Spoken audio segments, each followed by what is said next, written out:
All right, let's preview Illinois against Chattanooga. We got football again, Joey Wagner. Like, it's only been, 9-10 days? But I'm getting to that point. Like, we've had a lot of media availability. Kudos to Brett Bielema and his staff and for giving us so much. But it's time to play a football game again. And Chattanooga, an FCS team, but a top 10 FCS team. And the storyline has to be, right? Like, you just saw Northwestern get beat by an FCS team and one that was top 10 coming into the season, but lost their first two games. And then you saw Arkansas almost get beat by their former coach, Bobby Petrino, and Missouri State.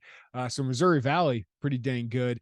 But you got to be aware because Chattanooga's got a couple players, man. I'm not going to say like Illinois shouldn't beat them by 20 points, but I think we've seen the last week, you get a good FCS team against a team that makes mistakes, and Illinois has made mistakes the last couple of weeks. You might have some issues going into the fourth quarter. Sure.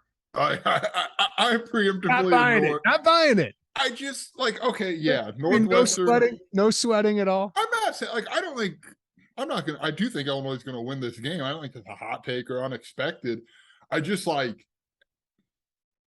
from a narrative angle, as soon as Northwestern lost, oh God, here we go. This is going to be the question of for this week, the next few days. And I get yeah, sure, it can be. When you're let's be honest, Illinois has never lost to an FCS team, so maybe it shouldn't be the question. But Illinois still got some hurdles to overcome before we can come into a game like this. And when the number 10 team in the country got pushed by a good FCS team, I still think it's fair. Sure. It's not unfair. I just am kind of all right. It's Illinois can't make some of the mistakes that we've seen Illinois make. And now you probably can get away with a couple, as you did against Virginia, as you did against Wyoming. But I'm not jumping all the way into the lookout for the FCS schools coming to flip the world on its head here. It could be a close game, and it might be one of those games that Illinois offensively has some mistakes early or probably leaves some points on the board. I think that's fair. But I cannot wait for the narrative. Now, for us, Jeremy, in the media, the narrative switches to Brett's back in Madison. It's oh my God, here's another thing he's not going to, be interested in answering. But which is a legit storyline. It is. All these things are legit. I'm just oh God, all right. I was sick of hearing Brett returning to Madison in July, but now it will make sense going into next week, which could be a huge game if Illinois is 3-1 and Wisconsin's 2-2 after playing Ohio State potentially. So we'll get to that at some point here. But for me, the story of this game, Joe, you just mentioned you can't shoot yourself in the foot. If you have 4 turnovers, Chattanooga's going to have a chance in this game, right? Maybe Ryan Walters' defense keeps a team in the single digits again, but I don't think you can count on that every week. Another team is going to make plays no matter what level it's at. Virginia just happened to not really make any plays. I think they're a mess in that first year with all the turnover that's happened, the offensive line guys they lost. But Chattanooga's feeling itself a little bit as a top 10 team, 3-0, thinking they can go into what has been a historically bad Power 5 team at Illinois and having a historic win. And Brett Bielema has mentioned that. But for me, I have so much confidence in Ryan Walters and this defense that I think Illinois will win this game. And I think in the fourth quarter, they'll be able to get some backups in the game.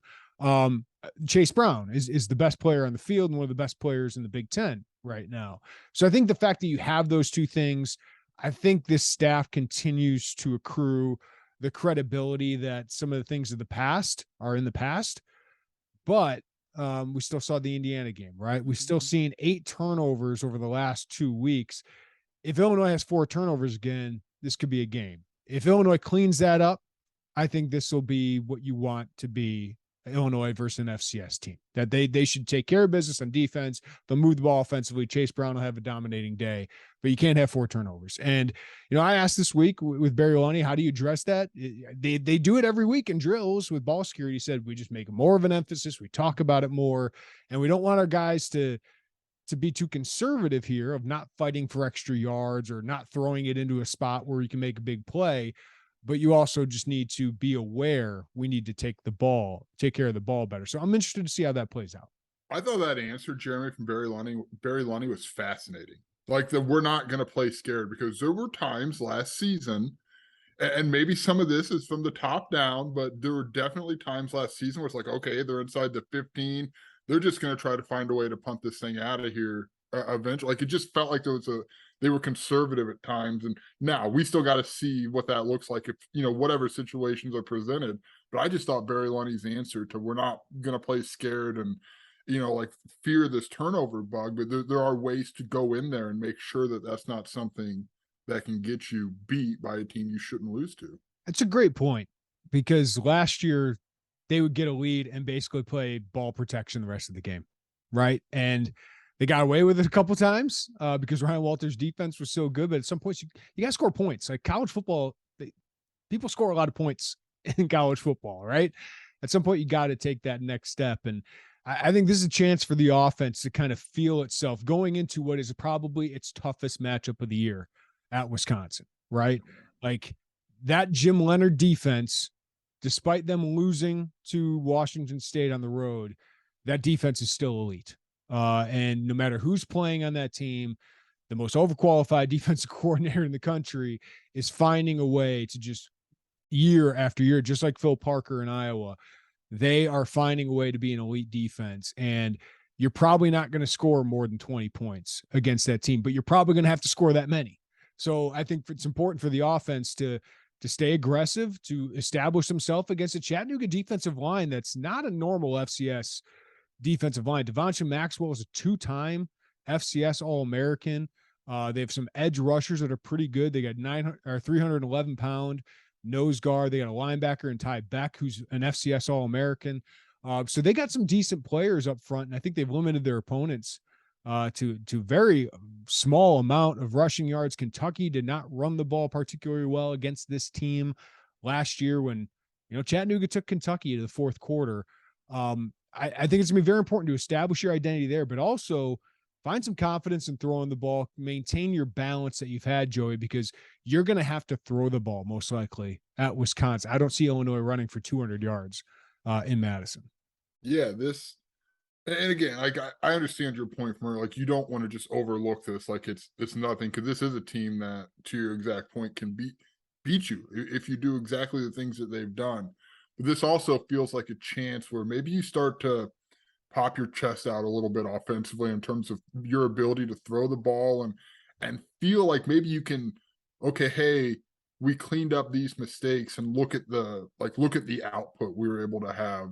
So like that's what I like. I think that opportunity could present itself. I don't mean to sound like this is going to be a 42-3 game, but I just think that you can maybe feel like you were like productive over that bye week and have some of that output that you feel like you've been close to getting, but just haven't yet. Yeah, because let's be honest, like Wyoming has won 3 straight games since you beat them 38-6. Indiana, you should have scored 35 points. Right? Last week against Virginia, you should have scored 40 points. And you didn't do it. Like, they are so capable of having a monster offensive game against a Chattanooga team. Yeah, it's a good FCS team, but it's an SCS team.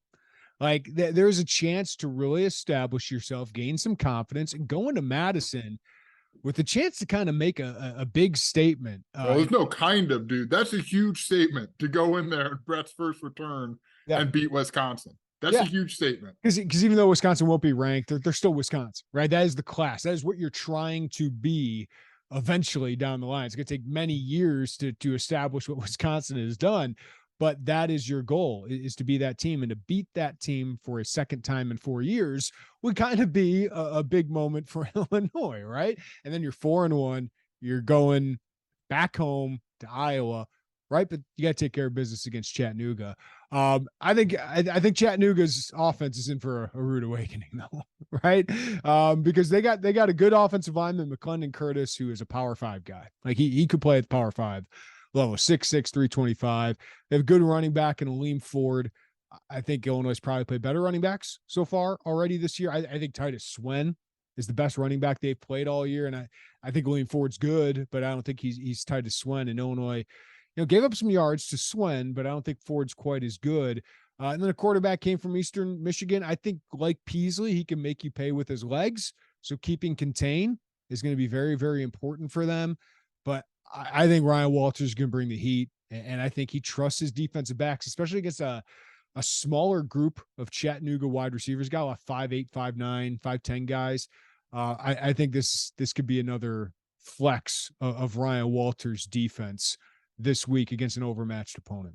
Well, I think that's fair, and I think you're gonna we saw some blitzes dialed up against Virginia, and like when the linebackers can get going, they're fast. Like they're fast linebackers. They can get down there. They can make those make those plays. But yeah, I think that's a good point, Jeremy. The Illinois defense train. I still feel like we might walk out of there on Thursday night being like, kind of feels like Wyoming. Don't know how much more I learned, but I still think that defense can kind of flex a little bit and go into Madison with some more. I don't know that they're lacking for any defensive swagger right now. Who's your, if you had to pick a pick to click defensively, Jeremy, who do you take? Obviously, like you got your normal, like Devin, like the safety. But if there's somebody who's like, oh, this might be like that person we're talking about, like a Johnny Newton had against Indiana or Keith Randolph against Virginia, who do you got? I was going to pick those guys because they're so good. It's an FCS opponent. Like you'll see in our overs and unders, I'm setting the number of pressures. I added one to your list, Joey, that you do so well putting those together. I added some pressures. I had 7.5 as the over 100. And tease, I'm going to take the over of those two guys. It's about time for Sidney Brown game. I thought he was really good. I thought he was really good against Virginia, but maybe didn't make the pop plays. He's not that, like, he's just making a lot of tackles and things like that. So maybe it's unfair because he's played well. But I think he could make some big plays against an offense like this, especially with the quarterback who I think can scramble a little bit with his legs and make you pay if you miss some tackles. And I know they missed a couple tackles against Virginia, but they were on plays that really didn't end up mattering. This is a really good tackling team, and I think that's going to be important again against a quarterback who can get out and run. So maybe a Sidney Brown. Are you taking the guy that you just wrote about? Is that who you're going with? No, I actually might take an inside linebacker. Like those guys have just kind of been, for the most part, like steady. Like, is this a game that maybe we see like that Calvin Hart we saw against Nebraska that you see? I think Isaac Darkangelo has been playing well, especially the last 2 games. Can he like have some flash plays like that? Tariq Barnes, will one of those guys be the ones? I think there's probably a few options. The answer is probably who we just are dancing around saying, and that's the law firm. Yeah, I think Darkangelo played really well against Virginia. I think he's been one of their top 2 linebackers. I think Barnes has made some really good plays on the edge, especially in some of the option game, which is going to be important this week. CJ Hart, you're wondering if that injury played a role there. And I think we got to mention this. I popped up in my head. I just don't want to forget it again. Illinois got a huge advantage here, and that they're going to have 12 days between games, right? And Chattanooga just played 5 days ago. And they have to travel you got travel built in there.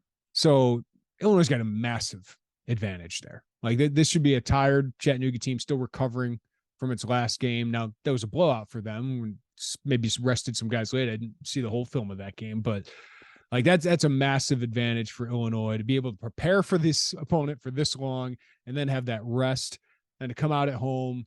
8,000 student tickets given away for this game. So they're going to try and have a fired up crowd. Cause I think for every 2 of us norms, old people in the stands, 1 student is worth that in noise and decibel level. So even if it's under 30,000 in the stands, if you get 8,000 students, I think it could be a pretty fired up crowd on a Thursday night, which back in my day in Champaign, Joey, Thursday night was the going out night.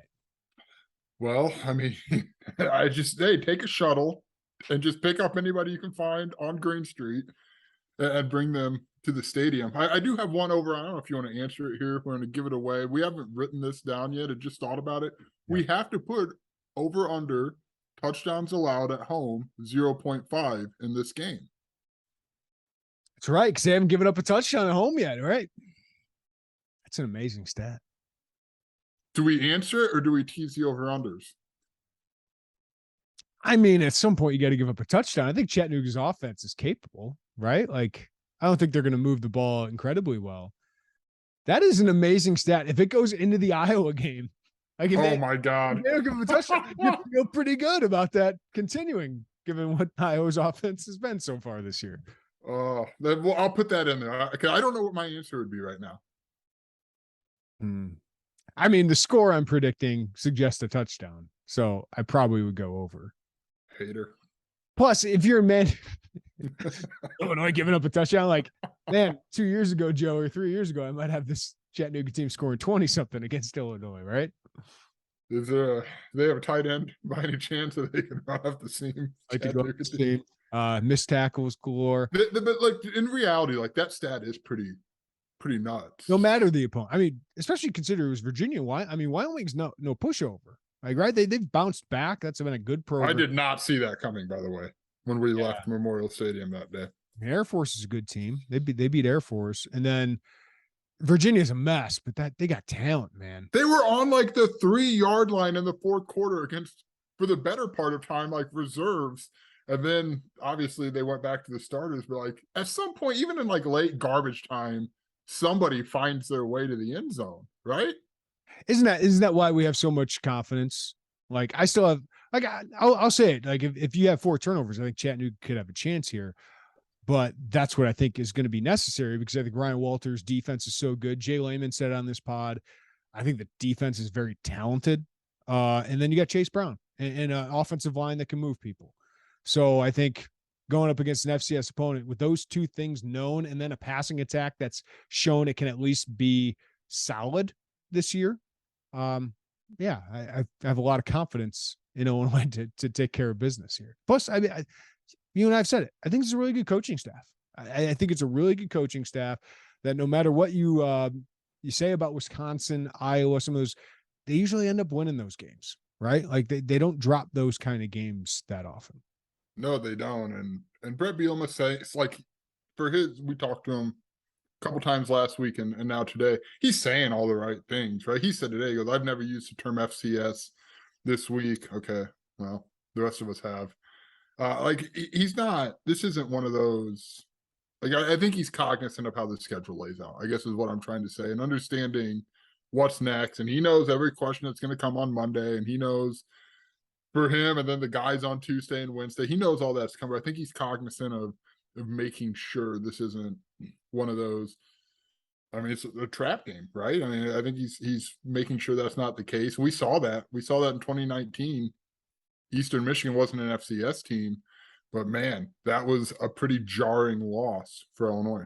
Yeah, and that's part of being a good program, is being consistent week to week. And it's why, I asked Drake Barnes about it. I asked Quan Martin, like, did that open your eyes of Northwestern? He said, no, like we approach every week like, hey, we have a chance to win this game or lose this game, and we need to take it seriously, because you only get 12 opportunities at this, and Illinois needs to be over losing those kind of games. Now, they haven't lost to FCS opponents, so no matter who the coach has been before, Illinois hasn't lost to them. What other things are you looking for in this game, Joey? Because one of mine would be, if things go well, you might be able to get some backups into this game in the fourth quarter. And the one guy I think we thought could play in this game is Aiden Lawfrey, because Reggie Love's been solid. Seems like he's been battling injuries forever, and it still seems like he's not completely healthy. We've seen flashes where he can be solid. But until Josh McCray comes back, they might need somebody else who can make some explosive plays back there.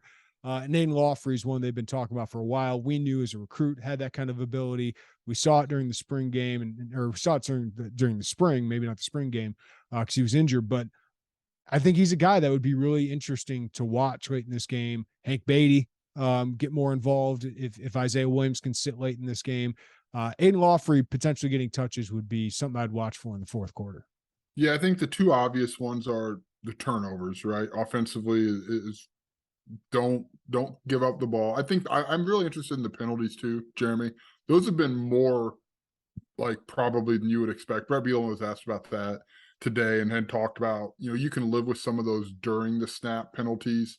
You don't love them, right? But there's going to be a holding call. There's going to be a pass. Like those things happen as part of the game. You want to coach them out as much as you can, but it's the false start. It's the lining, offsides. It's some of that post snap stuff that's frustrating for him. So do you clean those two like things up and personal especially fouls, right? Personal fouls. Yeah. And even like some of the block in the backs that's cost Isaiah Williams probably 70 yards at this point, or whatever the case may be. So like big picture, those things.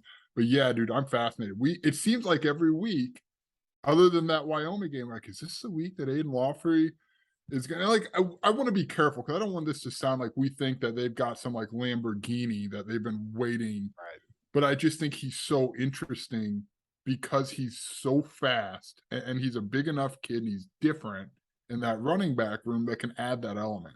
Because let's be honest, like Chase Brown's gone after this year. He should be, right? Like he will be in some training camp next year. I don't know whether he'll be drafted, not. But he's certainly putting together a monster year where he's more on NFL draft radars. Josh McCray is going to be the bell cow back next year. And I think he could be great at it. The question is, who's the speed guy? Who's the playmaker? Reggie Love has not proven to be that quite yet. Now, if he's healthy, maybe he can be. We've seen some burst with him at times. But the way they talk about it, Corey Patterson told me the other day that he has some Chase things in him and his ability to accelerate and to get by a defense. There's things you want to see in a game because I think it could be Aiden Lawfrey and Josh McCray is the top two running backs next year. Now, I think Illinois has a hell of a sell to a portal guy if they want to, but it's a deep room. But outside of Chase Brown and Josh McCray, you'd like to see some guys show some explosive ability. That's why I find him really intriguing. And let's mention a guy's probably going to get his first career start, Gabe Backus. Yeah, that was my next guy. Yeah, I'm fascinated to see what he can do. We've seen last week, the game against Virginia, you saw him come up with 2 sacks.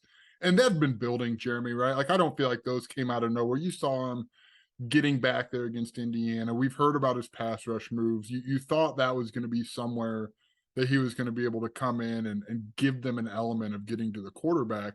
I didn't know that it was going to happen before the first bye week, but when you look at the guy physically, you've heard kind of those reports. That was what you thought. But now what does this look like on first and second down responsibilities where it's not just go get the quarterback. You've got other things you've got to do. And how do they mix in Alec Bryant into that mix? Because you've got to.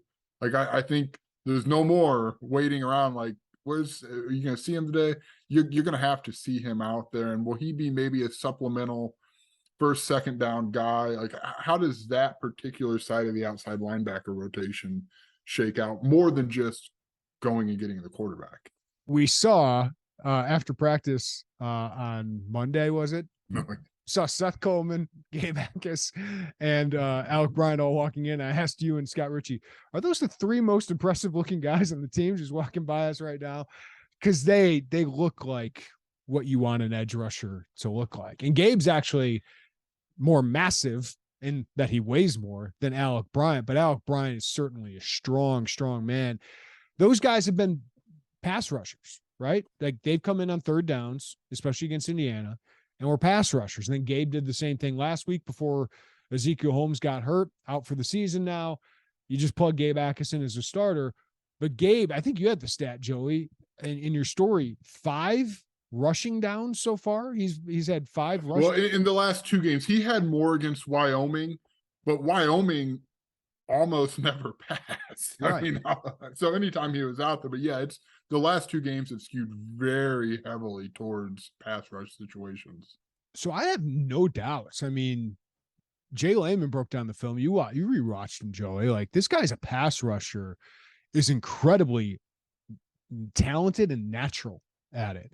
But I did remember against Wyoming, I think he got sucked in, missed an opportunity to keep the quarterback and contain. Against the run, I'm really interested to see what he does this week, because what are you going to face against Wisconsin, Iowa, Minnesota? They're going to run the ball straight at him. And same thing with Alec Bryant. Alec Bryant, basically a freshman, even though he's in his 3rd year of college, right? He's the 3rd year. When you say straight at him, you mean literally straight at those 2 until they prove they can stop it, if that's not been the case until then. Yeah. Yeah, because Braylon Allen is awesome. Mo Ibrahim is awesome. Now, Iowa really doesn't have that guy, and their offensive line isn't as good as normal Iowa offensive line. So maybe that's a different one. But, like, I think this is a really important game for him to be reliable against the run, to set the edge. Because when you're a pass rush, you just find your pass rush move, get the guy off balance, get around him, get through him. As a run stopper, Like it's a different set of skills, right? It's not making the play every time, going after the quarterback every time. It's making sure you're living up to your responsibility in the run fit. So I think Gabe Akis will get it down, but he's a freshman. I think there's going to be some growing pains there. And Alec Bryant just hasn't played a lot of football too. So we might see some growing pains from them against the run. Not that I expect against Chattanooga, but I think that's why this could be a very valuable game just to get those reps. Yeah, I also wonder, I mean, we saw, I think, a couple times against Virginia, Keith Randolph lined up as a pretty wide end. Yep. Like where if you would have just walked by, you'd have thought like, oh, this guy's lined up at outside linebacker, kind of in that same neighborhood over there. So will they do that again? Maybe if, to kind of ease some of that growing pains, will they walk a linebacker down a little closer to the line of scrimmage to be a part? Like I'm interested in how Ryan Walters, beyond just saying go Alec and go Gabe, and figure out how he kind of moves some pieces around, if that's the case, to offset that. It's a great point, Joey, because we've seen one of those inside linebackers basically be an edge guy. CJ Hart's done it a lot. Tariq Barnes has done it a lot, where those guys are basically your edge guys. And Keith Randolph can bounce out there, especially on early downs, right? So it's a really good point that you can kind of mix and match the personnel, which is what I love about Ryan Walters, because you never know what you're getting. Pre-snap, like he can show something and it could be completely different. One play to the next play, completely a different personnel package with Johnny Newton in a different spot or Keith Randolph in a different spot. Like Keith can play nose, Keith can play outside. Like your inside linebackers can play everywhere. Sidney Brown is just an amoeba back there doing whatever he wants. I wanted to bring Sidney Brown up because I asked Ryan Walters on Sunday, like, hey, how much, like on a scale of can do whatever he wants to like, here is some framework, like how much freedom does he have to pre-snap to do this stuff? And he goes, well, I mean, I haven't told him to stop, which I thought was a pretty good point. But like he said, everything hear from Sidney all the time. He's like, he lets me play how I play. And what Ryan said was Sidney doesn't just run around like an insane person, trying like everything, every movement is kind of to show something else that they've done out of that package. And like I thought that was so interesting. And that's why Sidney Brown's so important to what they do defensively, even if he hasn't had, that insane Sidney Brown game like we've seen him have, because he can present those different looks and just to confuse quarterbacks. We've said it 1,000 times, Jeremy, confuse college quarterbacks and good things, confuse them and pressure them, and you can probably force them into making a mistake. And Sidney Brown, just his ability pre-snap to do that, it's a blast to watch. I liked your pick to click. So defensively, I just picked Sidney Brown because it feels like he's in for like a big flashy day. Okay. He's great between the tackles normally. Did you have a defensive guy? Did you pick one of the linebackers? Oh shoot! Yeah. Give me CJ Hart. This feels like maybe a CJ Hart game. All right, the non-Chase Brown category. Offensive pick to click. Who you got? Pat Bryant. I think that fumble probably ate at him a little bit, and it didn't ultimately cost him anything, but didn't hurt him. I think I'm curious, like he's their deep shot guy. Is this a game you can maybe try to work out some of those and get some deep shots? He's my, if we really have to say every week, non-Chase Brown pick to click probably, huh? And why are we not saying Isaiah Williams? Well, I was going to. Great. Because it's cheap, I know, but like he had 19 yards against Virginia, something like that. Not very many. He's going to get 10 touches. I think some weeks it's going to work out great. Some weeks it's going to be 100-something yards. Some weeks it's going to work out where he gets tackled for a loss because somebody missed a block. I won't name names. Somebody misses a block and he gets tackled for a loss and you're behind the sticks. He's had a couple of drops too. That certainly have hurt some of his production. He also might have a chance to break one on a punt.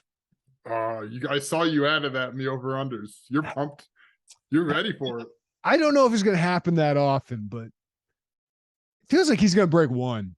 Whether it's a 60-yard gain and gets tackled inside the 20, or he actually gets the touchdown.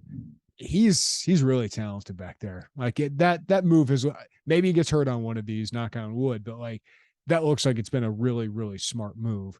But I just think he's going to get 10 touches. So outside of Chase Brown, it's the easy pick because it might be 25 yards, but it could be 100 and something. Plus he gets the ball in punt returns. Yeah, that's a great. I mean, you could like that's the thing. We do these not to keep going back to the over unders, but like it's a lot of how we think about like what are kind of like the storylines or what are things that we should focus on. And you always have to put Chase Brown rushing yards in there because it's always going to be a good number and a fun number to discuss. But you have to put Isaiah Williams yards in there, and sometimes it's going to fluctuate because of exactly what you said. But he's always like, I guess my long-winded point is like those are two guys and with Barry Lunny are focal points of the offense and are always going to have those opportunities to have some of those larger games because of how they cater the offense to them. One more note I want to make is I'm interested to see if Julian Pearl gets through the whole game because obviously he got pulled second half. It seems like he's fine. They just wanted to be cautious with him last game, and they knew they had control of that game. So they pulled Julian Pearl early in the second half, which was great because I think you got to see Isaiah Adams just play extremely well at left tackle, which is an unbelievable, valuable piece. The fact that he's a really good left guard and a really good left tackle, and he got one more year of him. He'd be a top 5 MVP vote for me on the offense. Chase Brown, Tommy DeVito, Isaiah. I don't know. I might have Paucho and Adams above Isaiah. I would put Isaiah in the same way. I don't want this comparison to sound stupid, but like the same way that like when you watch the Warriors, there's a gravity about Steph Curry that you always have to account for his presence. Like in that same way, Isaiah Williams is not Steph Curry, but in the same way the defenses always have to account for where he goes. But like Paucho and Adams have been the best 2 offensive linemen on this team for my money so far. Like Julian Pearl looked like he was a little bit hurt last week, giving up 2 sacks. But if he's back, you get that offensive line to gel a little bit more. I thought Pihlstrom and Chrysler had their best games against Virginia, just not having the communication breakdowns. Maybe you miss a block or two. That's going to happen. The defense is going to take advantage of it. But this is an FCS defensive line, but they do have talent. So I think it's really important for that group to have a good performance and to take care of business and not be an issue, be able to run the ball for 150 plus yards, 200 yards, and then be able to protect your quarterback really well going into, again, what is the toughest battle they're probably going to have all year at Wisconsin. Again, and maybe remind me to ask Bielema after the game if this kind of plays out. But I'm curious is if you get a chance where the game is to the point that you can maybe rotate in some of those 2s, do you maybe leave Pihlstrom and Chrysler out there with some more 2s around them? And you could add Adams if you want, or whoever to, do you keep some of that interior around them to continue with that communication and those reps? I thought they played their best game last week, but do you want to, do you keep pushing on that or do you get them out of there and get to Madison? I think that's an interesting little plot there.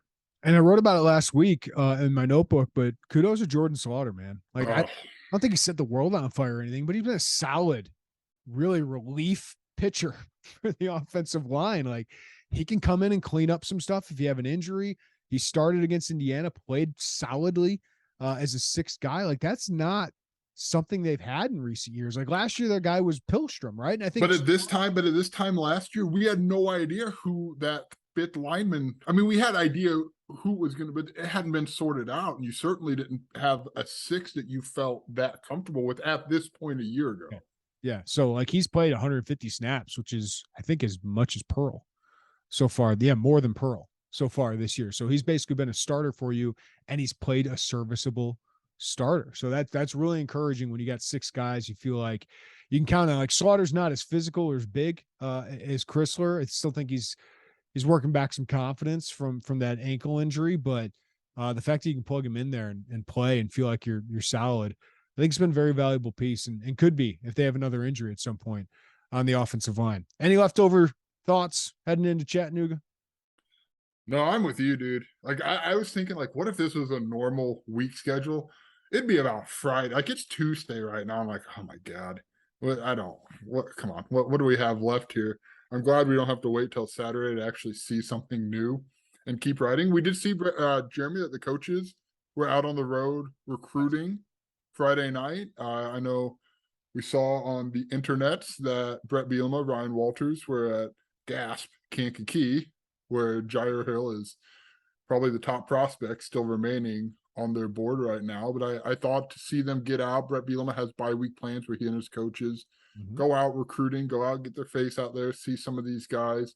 And I thought it was telling. We had it on our board, our VIP board, where every coach was, but I thought that was pretty telling where they were. Yeah, I'll put this one out there, Joey. Yeah. Bielema stopped by Kankakee. He also stopped by Simeon High School, where Chris Burgess, 2025, edge rusher, is a top priority for them. But one Malik Elzy still is still at Simeon, and he's tearing it up.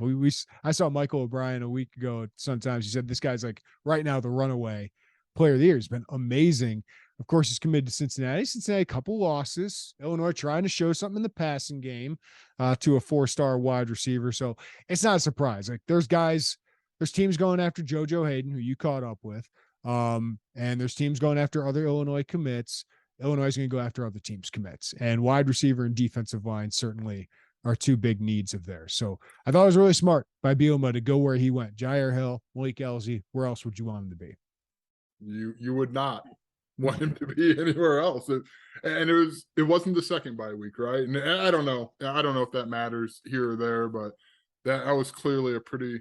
You send your defensive coordinator to one, and then you go with George McDonald, I believe was with Brett at Simeon. George's I know you've written about it, Jeremy.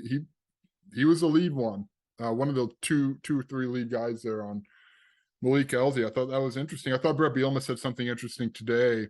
I asked him just about the reception of going out there, and he said, so they get 42 of these evaluation days. So to understand it, when Brett Bielema, Ryan Walters, both to see at Kankakee, that's 2 evaluation counts, I guess is the best way I could describe it. But he said he's saving some back because the state championship games over 2 days, Thanksgiving week, are at Memorial Stadium. It matters to him to get out there. And I don't think that's reinventing the wheel, but I thought it was interesting at least to kind of circle that out there on November or September 20th and say, hey, this is my plan for that week. This guy's done everything right in pursuing in-state prospects. They haven't landed some of the top 10 guys right outside of Fagan. But I think he understands how important it is for him to be seen at that when it's at Champaign. And let's be honest, like Lovie Smith, I think went to one, but I think it's just really important to be there. So I think kudos to him for doing that. Jair Hill and Kankakee could be there. But I think more than anything, an Illinois coach should be at those things, shaking hands, seeing people, talking to coaches about how important it is that they're here and that they host it. And, I know he wants to host it. I know Josh Whitman wants to host it. The scheduling issues at the IHSA are really interesting because DeKalb's got the same issues. Southern and Illinois State, I think Illinois State would love to host it. They're their potential one, but would they pass up an FCS playoff game if that were a key that year? Like, man, that's passing on something. So it's going to be very fascinating, Joe. Like you covered this, what the IHSA is going to do, because, Northern, even though they can play those midweek Maction games, they might have a game, on a Friday or Saturday during that week. Illinois certainly will have the Northwestern game every other year. So I know they want one place. I'm fascinated to find out what that one place could be because everyone else seems to have conflicts. Yeah, I'm not sure. Like, just as you look at this and you look at the seating requirements that they want and you look at this guy, it's hard for me to think that one place exists unless that one place is in 10 years Soldier Field, but or Arlington Heights, right? But right now, if you tried to play a game on the Friday, Saturday at Soldier Field, the Bears would have a pretty crappy field to play on. Well, a much crappier field to play on Sunday, and that wouldn't go over. I'm interested in how it lines up. I don't think Illinois, we haven't heard anything new in a while. Probably don't have to make a lot of concessions because I don't think there's a lot of other options sitting out there. I mean, like I understand, could they move the Northwestern game up a few days? I wouldn't if you don't have to. I'm not going to ask my guys to play on Thanksgiving. You want a 4-day turnaround, 5-day turnaround? No, I don't think you have to do that. And to your point, I want to make earlier, who's going to catch Brett Bielema if he's at these state championship games, wherever he might be? Every freaking TV camera during every game on TV. And Brett Bielema knows that. He's got to know that. He's done this a long time. That would make sense. Like he just, you're right. Like the recruiting has left some to be desired in terms of landing some of those top prospects. But we've talked since he got, like, still feel like the process has been sound. I don't think what you can't change is 10 years ago. You can't change the last 10 years. With Jair Hill, you're going up against Michigan. It's Michigan. And right? You're fighting. Like that should tell you what the process is. Like you're fighting, you're swinging, you're maybe landing some punches in this fight.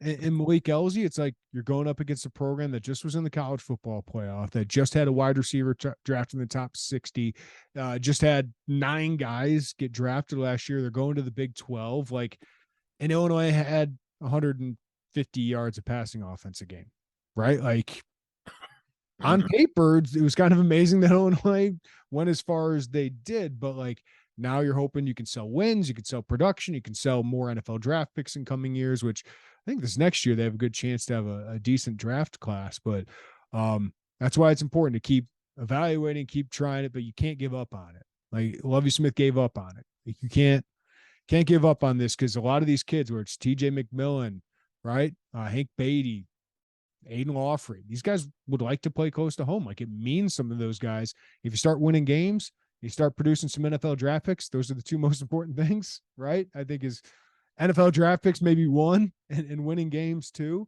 I think. Guess what though? You can be 1 and 2, but they go hand in hand. Right. I think both those things, like once you start doing those things, more of those top 10 guys will come. Yeah, I guess let's be honest. So one flaw, especially offensively, you can say they've made in this recruiting process since December of 2020 was hiring Tony Peterson. Mm-hmm. That offense didn't get going with him as the offensive coordinator. The passing offense wasn't there. Like otherwise, I just feel like the processes have been good. They've evaluated early when that's been available. They've gotten kids on campus. They've shown their face. I mean, I don't know. I'm not trying to say like, oh, don't worry about it, because you would like to land. Like that's the next step in this recruiting, is to go and land some of those top guys.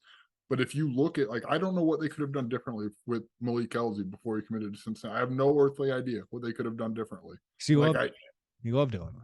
Yeah, that's just kind of where it is right now. I know we got a little sidetracked. We were talking about Chattanooga not long ago, but I just think it's interesting. All right, Joey Wagner, appreciate the time as always. We will be on the post-game podcast, Chattanooga. That'll be a late night pod. I was thinking about that today. Are we I have 2 questions for you, Jeremy. Are we going to bed earlier? You might, because you probably got a little bit of travel after the Chattanooga game than the Indiana game. My bedtime was 5 a.m. after the Indiana game, 5 a.m. Eastern time. You were like 4.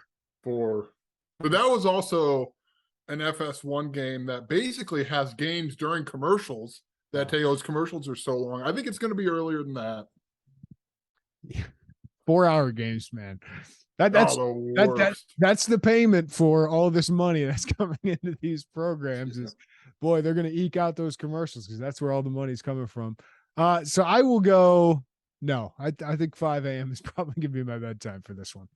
And you know what's worse? My wife is flying out to Vegas that night on a girls' trip, and I might have to be up by like 10 a.m. with the kids, or 9 a.m. I don't know. Look, I'm not a parent, but I would maybe like lay out some cereal. If you could get some milk in small cups and a tablet, put it in a saucer. Yeah, see how long this can go. I mean, I'm sure. Like, I don't know. See how far you can push it. Jeremy, lock the doors. Tell them don't do anything stupid. Everything will be all right. The second question: over under 2.5 as Illinois being the best offense in the Big Ten West. So are they 2 or are they below 2.5? This is weird, because like Purdue has the best passing offense by far. Like Aiden O'Connell and Charlie Jones, like that Lincolnshire Stevenson connection has made its way 5 years later. Like they are pretty damn good throwing the ball. They don't run the ball very well. Minnesota's balanced. I'm still interested to see Tanner Morgan against better defenses.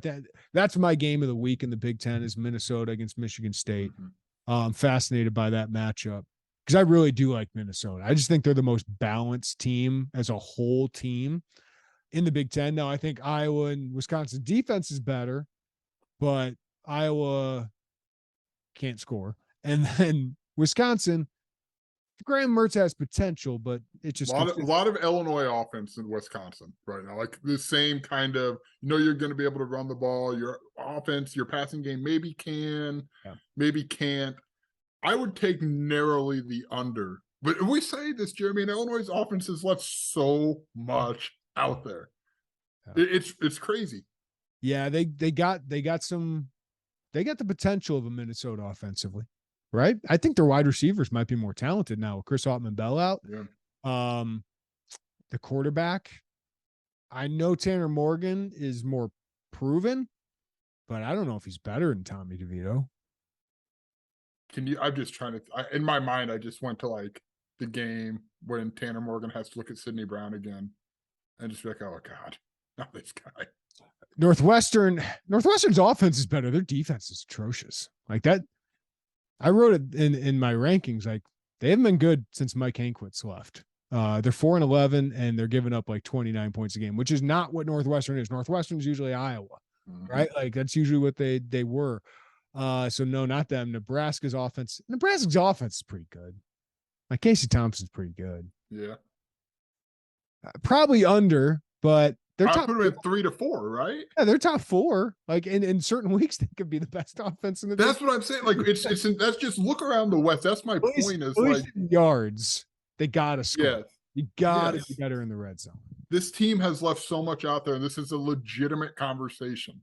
Like that's just the Big Ten West offensively, and I think you can just we're not saying this because like there's signs that you can see where Illinois offense would start to maybe round that corner. But the fact that this is the conversation when the offense kind of lost them the game at Indiana and the offense left 15 or 14 points on the board of Virginia, man. I mean, if they can score 40 points plus combined against both Wisconsin and Iowa, they're probably a top 2 offense in the Big Ten or Big Ten West. Because those defenses are legit. Yeah, agreed. Top 10 in the country. What do you think the over-under point total is going to be set at for the Illinois-Wisconsin, Illinois-Iowa game? 38. Yeah. That was a long way to go, right? I mean, Iowa specifically, I think, has a little more room for variance because they're starting to get some of those receivers back. I thought that was a big deal. Was it Keegan Johnson they got back, I thought, right? And so, like, I'm interested to see how that goes. But I just think there's a lot of variance there. Wisconsin, that might be like 37.5 or 30. You got to remember, Iowa was like the 110th offense in the country last year when they went, 11-2 or 10-3, whatever they did. Oh, my God. Like they weren't Big Ten West. Big Ten West. Love it. Honor you. Joey Wagner, thanks, man. Thanks, man.